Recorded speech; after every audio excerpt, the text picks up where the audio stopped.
yo creo que el tema Petroperú cobra nuevamente vigencia porque noto y siento que hay demasiado desconocimiento o demasiada confusión, ¿no? Con cómo nace esto, a dónde llegó y dónde va a llegar. Y creo que si hay alguien que tiene toda la capacidad para contar esa historia, eres tú. Yo le he vivido, Guido, le he vivido de un inicio y le he seguido. He escrito mucho sobre eso y ya tengo 19 años en el tema y no No es lo dejo. poco, ¿eh? No es poco. No es poco. Mira, todo esto, y justamente la necesidad de hablar es porque el ex ministro Miguel Castillo dicho que el APRA le dejó una carga pesada con el tema Petroperú. Y eso no es cierto.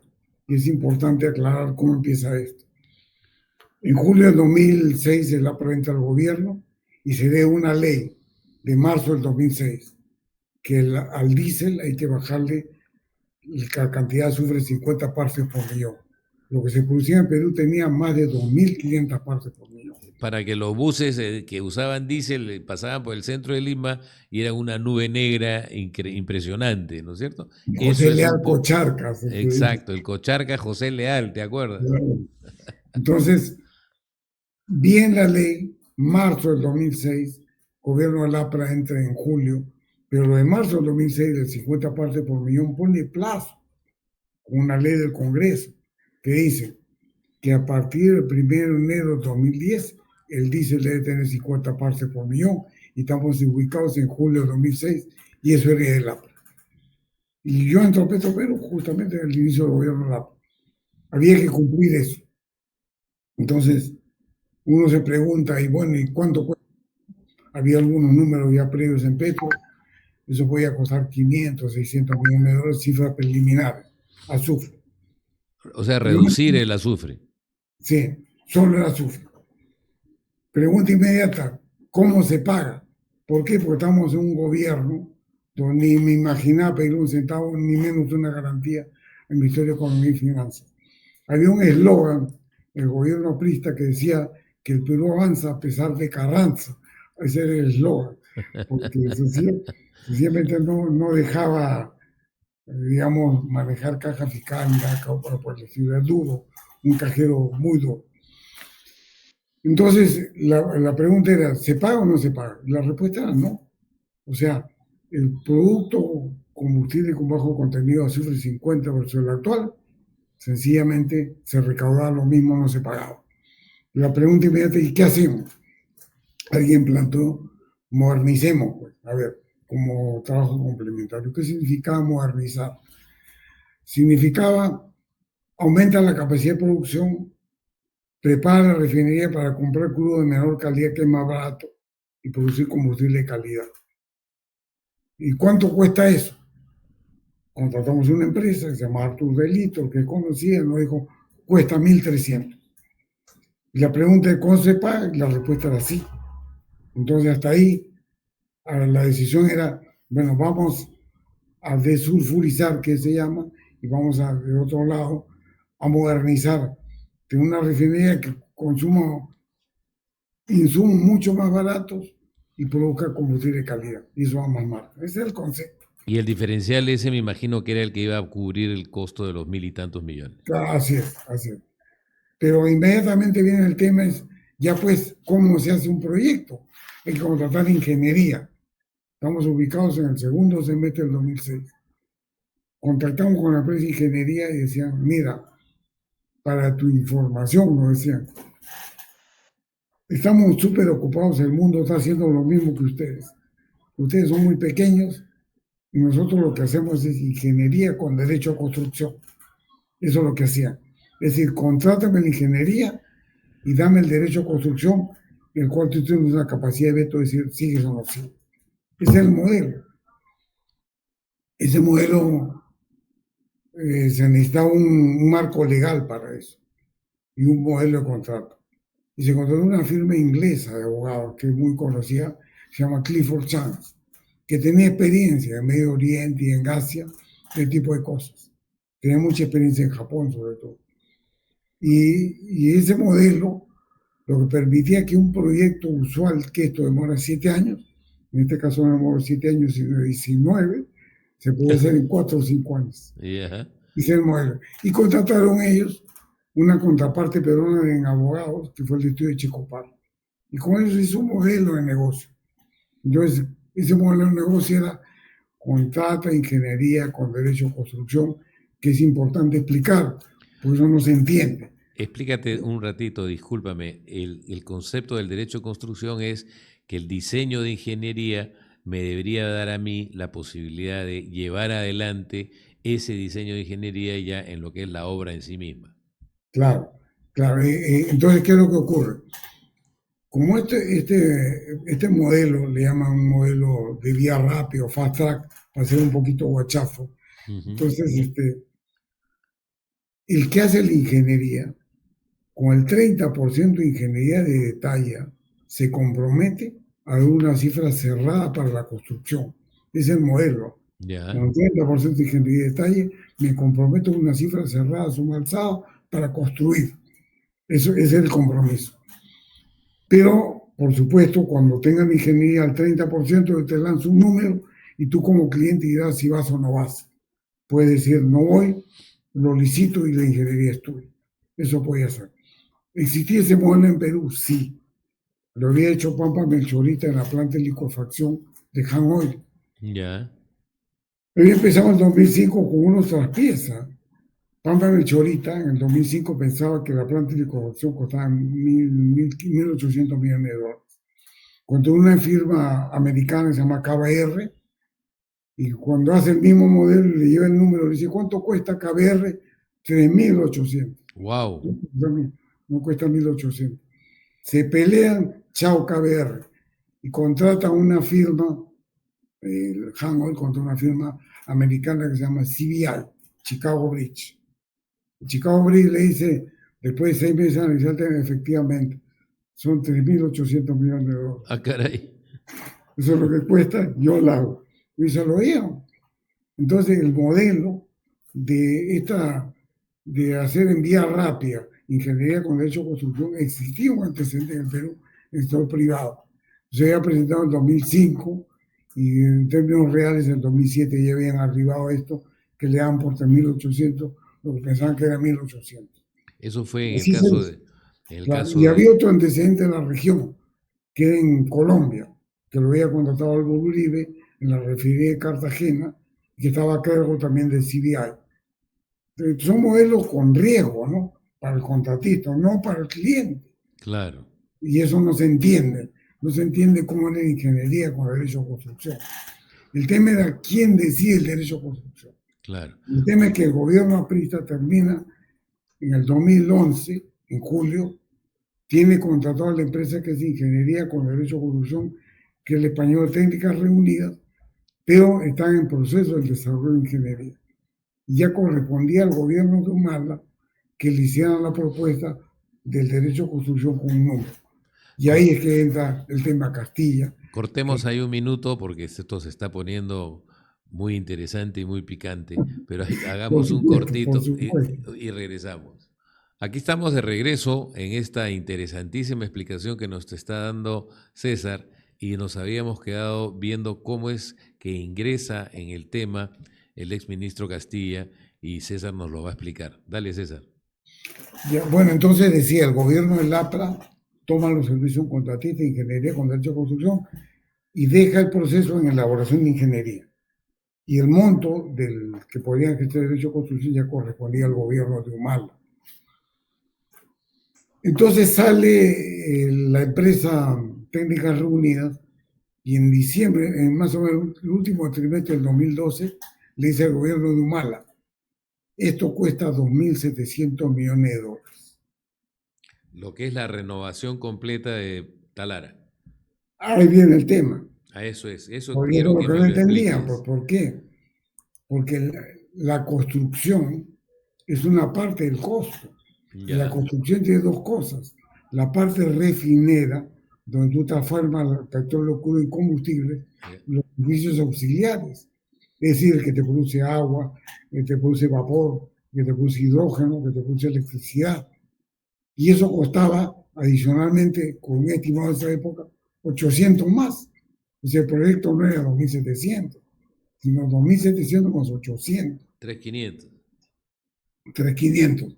Pero había más, porque cuando es este tipo de cosas, la ingeniería es licenciada. Es como cuando compras una computadora con su software, su Office, tiene que pagar la licencia. Claro, Y es 7 procesos licenciados. Entonces, cuando tú ponías los procesos licenciados, los servicios auxiliares, esta cosa ya llegaba a los 4.000 millones de dólares. O sea, 2.700 era la cifra para el discurso público de la construcción, de la parte refinera. No están contando los 1.800 del tema de los servicios auxiliares ni la tecnología. es como Entonces, comprarte un auto y no tener que pagar aparte las llantas y la batería, el aire acondicionado, el como aire. antes, ¿no? Full equipo. Ya. Entonces, ¿qué pasó? Que se discutió desde diciembre del 2012 hasta el 2013 si se dictaban los 1.700 o no. Yo he sido protagonista de eso, digo, Ya. porque yo era un crítico, por supuesto estaba fuera de Petro, yo estoy fuera de Petro de 2008, y Humberto Campónico es amigo, y él quería suscribir eso, yo le reiteraba, 4.000 es impagable. Yo no sé qué supuestos están poniendo de precio de combustible para pagar, me parece irreal. Y discutimos más de una vez, inclusive con su banco de inversión que tenía y su asesor financiero, que es Societe General. Bueno, al final Humberto Campónico no tomó la decisión y el gobierno mala decide sacarlo del cargo, porque no tomó la decisión, tenía muchas dudas. Ujú. Y Castilla, con su jefe de gabinete de asesores, Alonso Segura, deciden sacar una ley en diciembre del 2013 diciendo que esto es necesidad pública y que hay que hacer de todas maneras. Y saca esa ley y dice, yo voy a dar un aval del Estado peruano por 1.000 millones de dólares, que en el caso se ejecute, pago 200 millones por año. ¿Pero qué sentido tenía? César, discúlpame, estoy sorprendido porque si hay alguien que toda la vida lo he escuchado criticando a todo lo que ha ocurrido en la refinería de Talara, es el señor Castilla y el señor Segura. Claro, pero sí, ellos son los que promueven la ley, se llama 30130, necesidad de interés público, construcción de Talara, doy un aval de 1.000 millones. Petro Perú debe vender acciones, se queda un discurso para la tribuna, y un estudio de reestructuración en 9 meses. Ya, pero eso de que dio el discurso, ¿no? Sabían que no iban a hacerlo. El tema de fondo era, vamos a hacer Talara.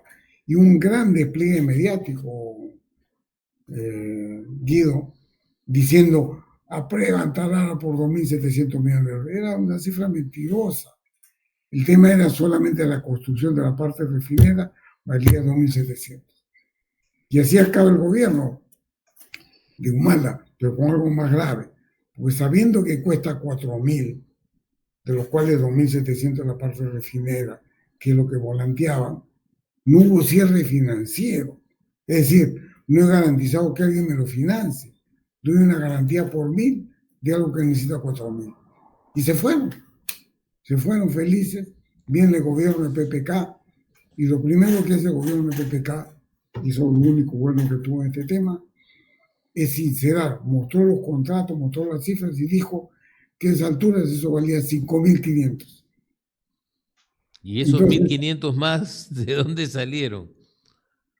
porque ya había costos financieros, se habían pasado desde el 2014 Ajá. al 2017 con un crédito revolvente de 500 millones de dólares tipo sobregiro. ¡Wow! Ya, ahora entendí. Y eso había llegado ya a 5.500. Ya se había contratado las tecnologías, ya se había hecho responsabilidad social, se había comprado unos predios, se había empezado a trabajar el puerto.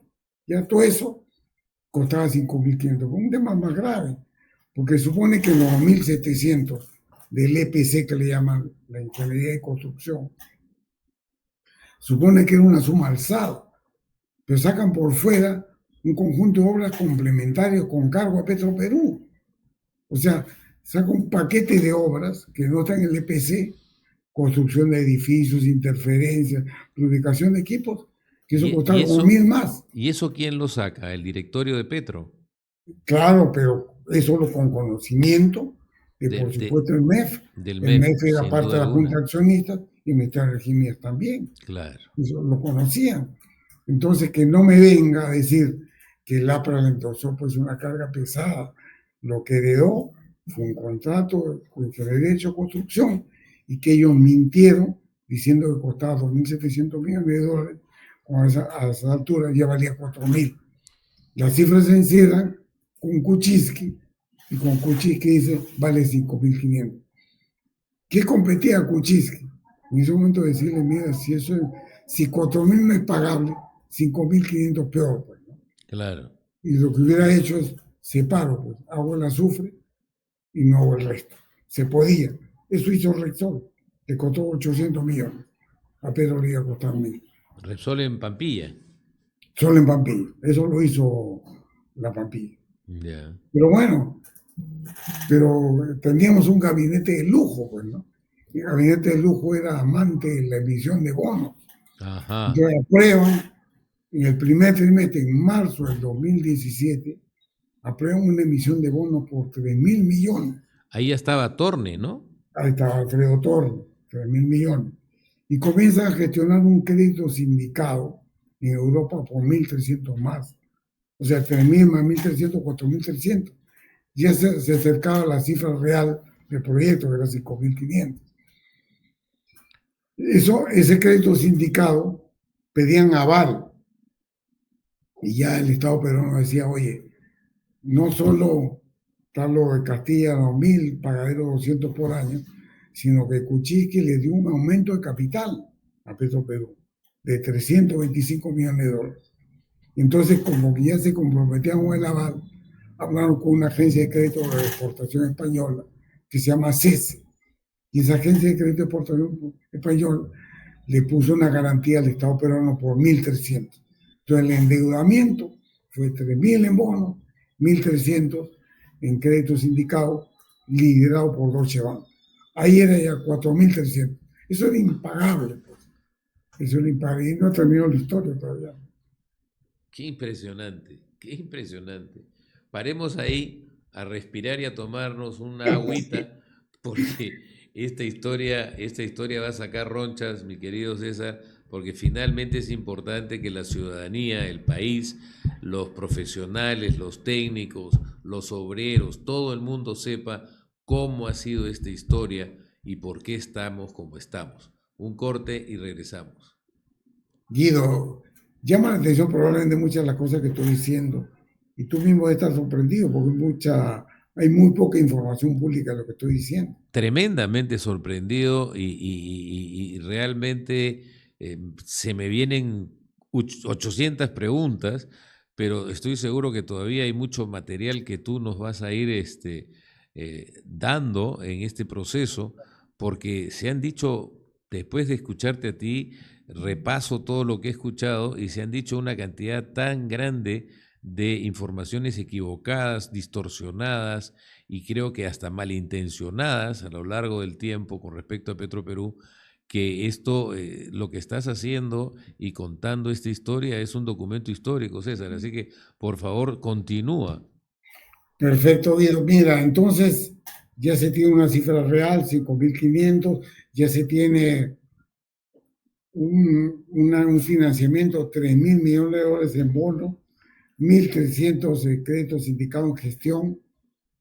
Y en junio, yo estoy hablando de marzo de 2017, en junio se va a Nueva York y se lanza bonos por 2.000 millones. Wow.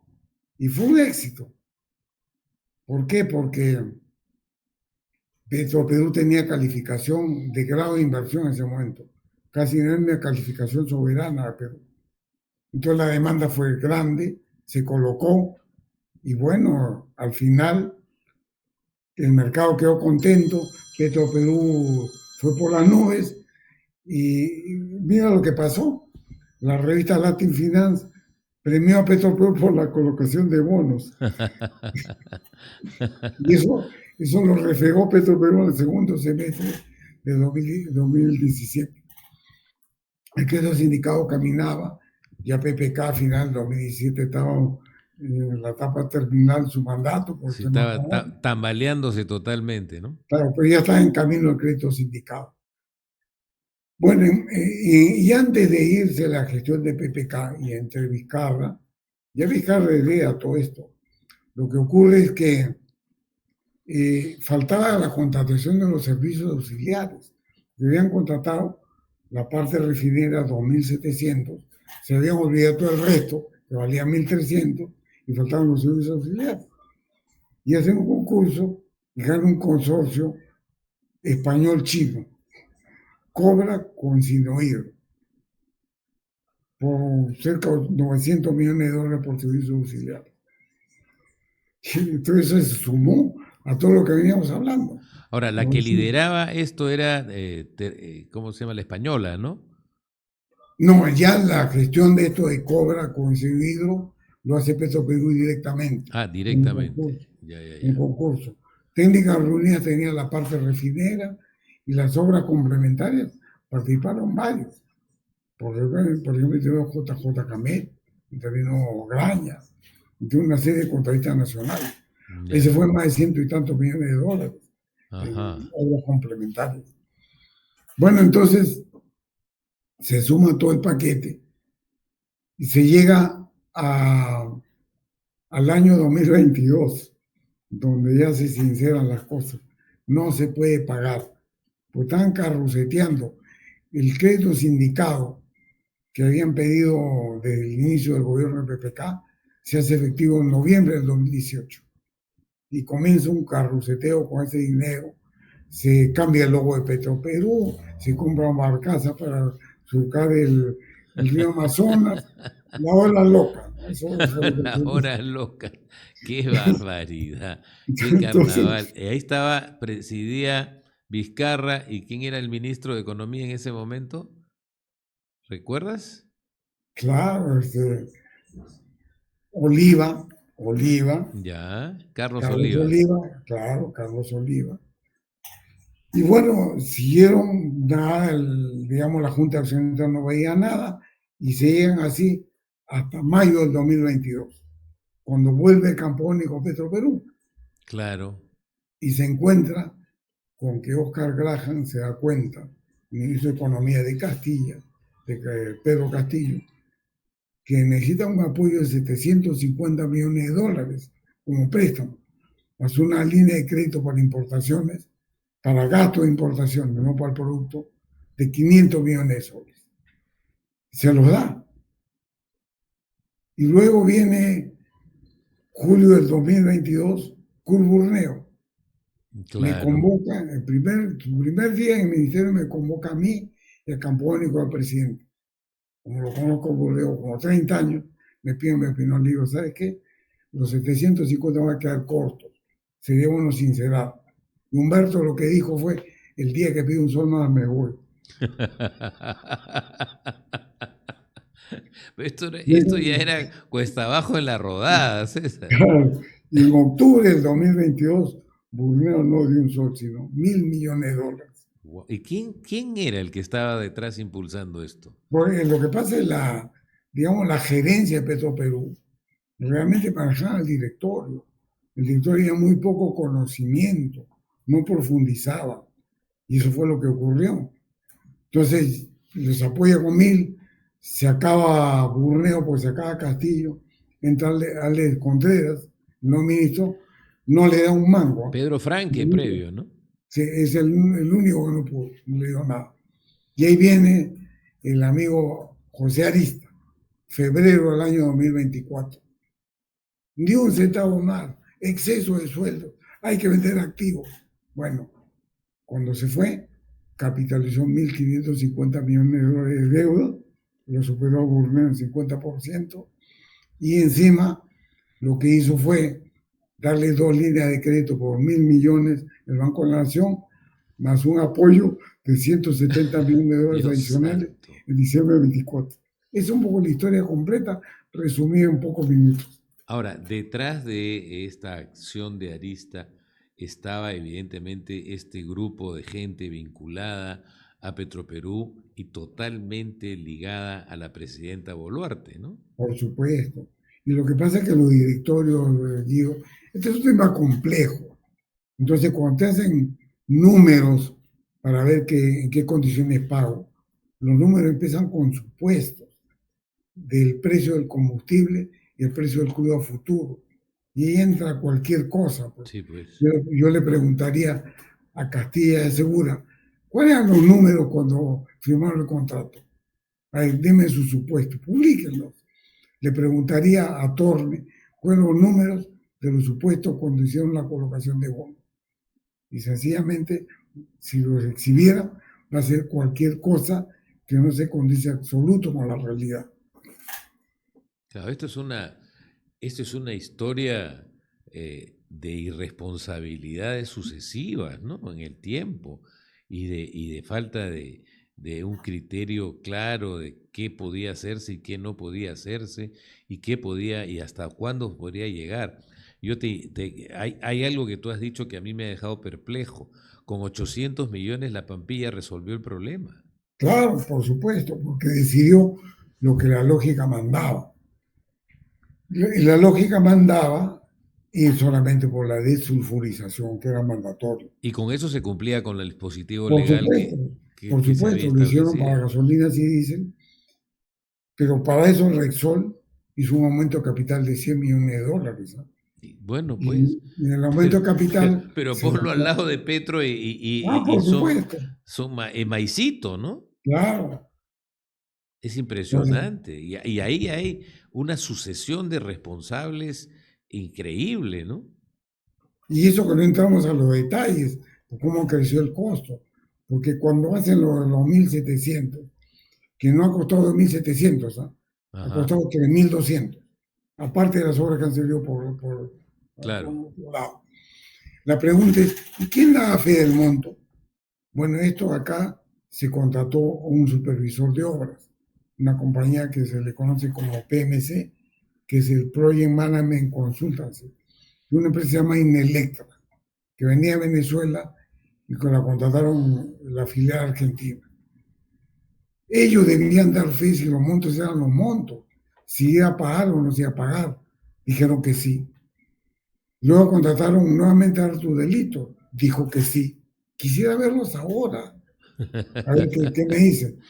Y por otro lado, ya fue el colmo oído que contrataron una empresa relacionada técnicas reunidas, Ya, la que dijera que el monto era el monto. Esa empresa se llama Tecnip. Esa empresa Tecnip había trabajado conjuntamente con técnicas reunidas en un proyecto en Pisco de Grupo Brescia que se llamaba Nitrato del Perú, que pensaba hacer una planta petroquímica. ¿Cómo voy a pedir a una empresa relacionada, porque han trabajado juntos, el visto bueno? pero ¿Y cómo tres vistos buenos? Harto delito, el premio se Electra. Y tenemos lo que tenemos. Y hay algo más.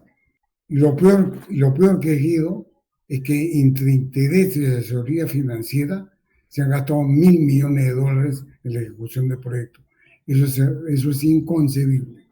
Quisiera ¿qué? saber, 1.000 millones de dólares, cifras oficiales. En asesoría financiera. Quisiera ver quién es asesor financiero o quiénes que ha sido 1.000 millones de dólares y que al final mira lo que tenemos. Y tenemos el desastre más impresionante.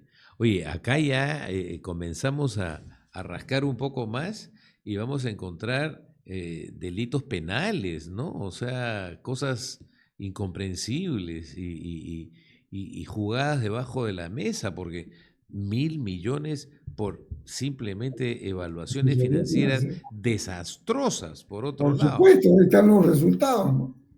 Qué ¿En qué ha increíble. terminado? La empresa debe 7.000 millones de dólares, 3.000 en bonistas, porque la última serie de bonos de 1.000 se colocó ya en el gobierno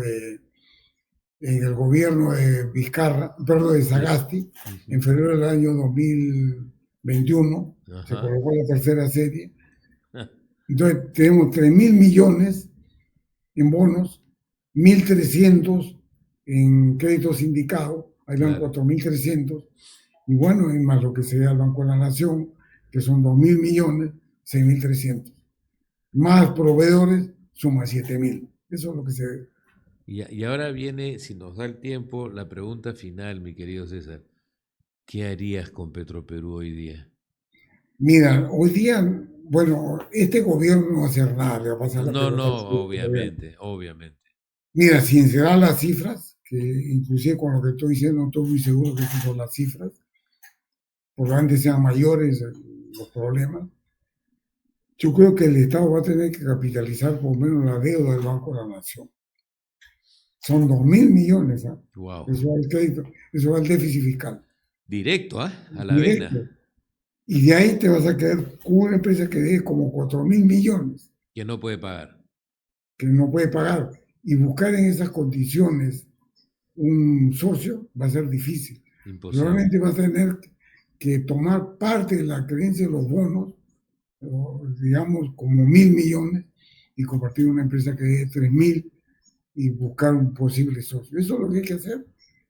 Un Pero comprador pasar por, internacional, un productor, un operador internacional con el cual te sientas y le dices, oye, yo cubro, así como se salvó, ¿te acuerdas cómo se operó el Banco Vice? Que el claro, Estado puso una garantía y le dijo, opera y si recuperas ya yo libero mi garantía. Un esquema de ese tipo se tendría que hacer con Petroperú. claro, porque el Estado tiene que recuperar, pues hasta el momento en capitalización se ha puesto 2.550 millones de dólares de capitalización de la época de Graham, más 325 PPK, que suma cerca de 2.900, y el resto son créditos también, que son 2.000 millones de dólares de crédito. Que hay que pagarlos, ha dicho sea de Y hay paso. que pagarlo, lógico. Entonces, va a tener que capitalizar deuda. Esa deuda del Banco de la Nación es casi un punto del PBI.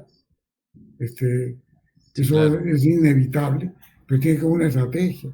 Salir a vender después, ¿no? Probablemente.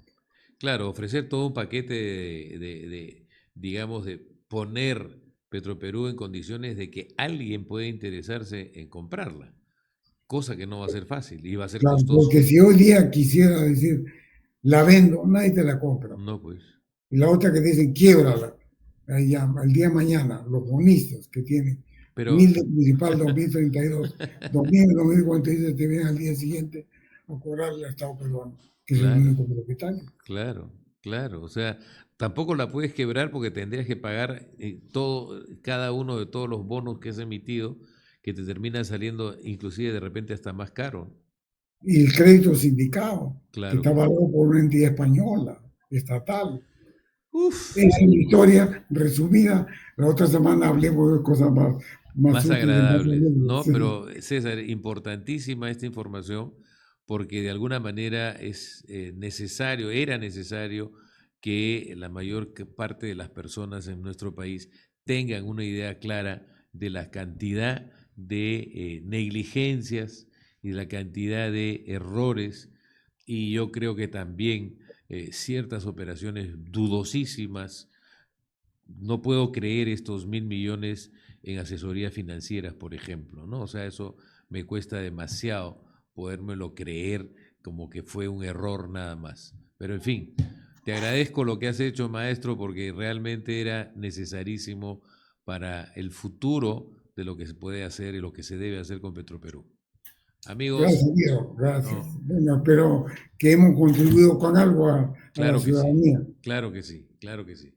Amigos, hasta aquí llegamos con el programa de hoy. Muchísimas gracias nuevamente por acompañarnos y nos vemos en el próximo programa. Chao, chao Chao, César. chao, Diego.